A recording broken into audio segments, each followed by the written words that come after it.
Depression या अवसाद आजकल के युवाओं के लिए सबसे बड़ी बीमारी बन चुका है, क्योंकि वो ये भूल गया है कि हर युवक अपने विचारों से न केवल खुद का जीवन बल्कि युग परिवर्तन का साहस रखता है।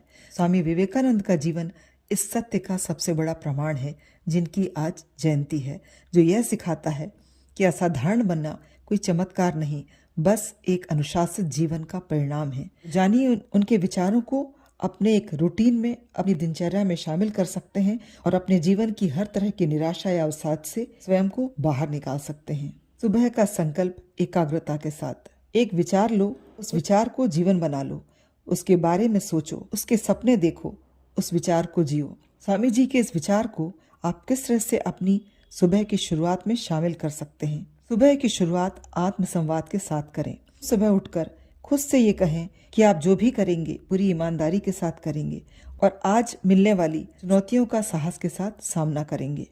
युवाओं को प्राणायाम और ध्यान की बर्बादी लगती है, पर सच यह है कि यह वो माध्यम है जो आपको किसी भी तरह की घोर निराशा से निकाल सकता है। स्वामी विवेकानंद का मानना था कि 15 मिनट का प्राणायाम या ध्यान हमारी बिखरी हुई शक्तियों को, हमारी ऊर्जा को एकत्र करने का सर्वश्रेष्ठ तरीका है। उसका कहना था, ब्रह्मांड की सारी शक्तियां पहले से ही हमारी है, हम हैं जिन्होंने अपनी आंखों पर हाथ रख लिया है।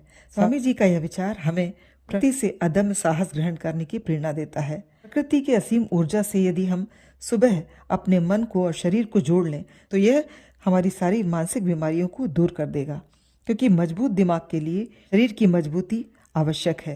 का कहना था कि आप गीता पढ़ने की जगह प्रकृति के बीच फुटबॉल खेलने के जरिए स्वर्ग के ज्यादा करीब खुद को पाएंगे। आजकल के समय में असफलता भी अवसाद का एक कारण बन रही है। जी का कहना था, एक समय में एक काम करो और ऐसा करते समय अपनी पूरी आत्मा उसमें डाल दो और बाकी सब भूल जाओ। आप सुबह से ही मन में ठान लें कि जो भी आपके हाथ में है उसे करने में सारी ताकत लगा देंगे। यदि मन थके और रुके तो एक गहरी सांस लें और पुनः ऊर्जा के साथ उस काम को प्रारंभ करें। यह एक व्यायामशाला है जहां हम खुद को मजबूत बनाने के लिए आते हैं।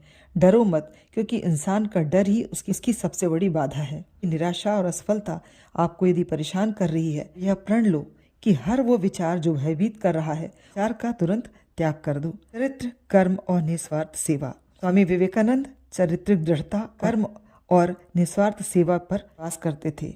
उनका कहना था, पवित्रता, धैर्य और दृढ़ता ये तीनों सफलता के लिए आवश्यक हैं, लेकिन इन सब से निस्वार्थ प्रेम सबसे ऊपर है। दिन की शुरुआत में यह विचार अवश्य मन में रखो, प्रकृति ने आपको सुविधाएं देने के लिए ही नहीं, दूसरों को देने का भी निमित्त बनाया है।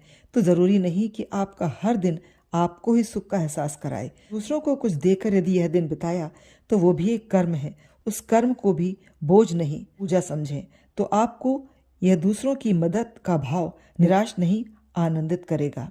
दिन में एक बार खुद से बात करें, अन्यथा आप दुनिया के एक बेहतरीन इंसान से मिलने से चूक जाएंगे। वे जानते थे कि हमारा स्वाध्याय और रक्षण हर दिन एक नया इंसान बनाता है। जिस तरह स्वामी जी के विचार आपको सुबह उठकर मन की जागरूकता देते हैं, आत्माध्याय और आत्मावलोकन आपको मन में उठ रही कोई भी दुर्भावनाओं को खत्म कर देगा। इसके लिए कुछ नियम खुद के लिए अनिवार्य कर दें। स्वयं से सत्य बोलें। हम दूसरों से कितना भी छुपा लें, पर अपने बारे में हम सब कुछ जानते हैं। बस यही सच खुद से बोलें कि आपकी मेधा नाड़ी को जागृत करेगा और भावनाओं को शुद्ध करेगा। मन की बातों को डायरी में लिखें कि आज आपने क्या किया, यह जीवन से या लोगों से क्या सीखा। ऐसे लोगों के बारे में पढ़ें जिससे आपको जीवन में कुछ न कुछ सीखने को अवश्य मिलेगा।